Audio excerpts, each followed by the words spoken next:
Saint Martina's story. Saint Martina, a Roman virgin, was the child of a noble Christian consul, of whom it was said that he was extremely merciful towards the poor, and very zealous for faith in the Most Holy Trinity.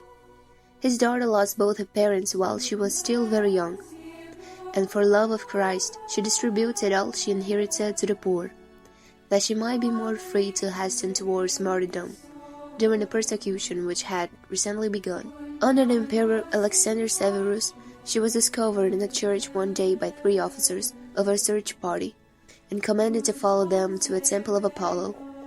She tearfully agreed, saying she would do so after praying for a short time and taking leave of her bishop. The officers reported their important capture to the emperor, believing she would readily renounce their faith.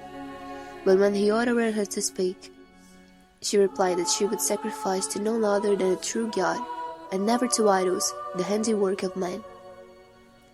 She was tortured by iron hooks, but her executioners were thrown to the ground amid a great light as she prayed, and arose converted, like St. Paul, to the Christian faith.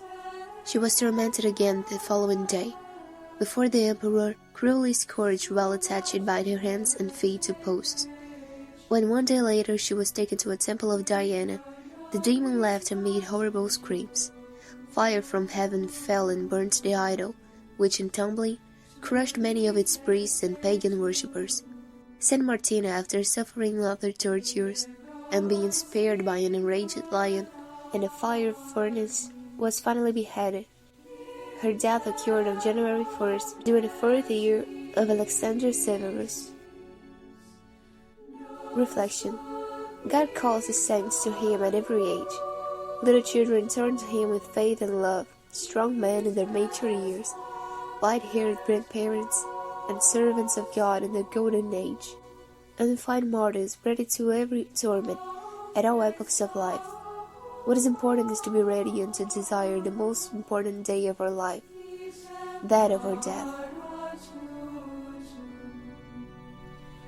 Would be tempted, Jesus.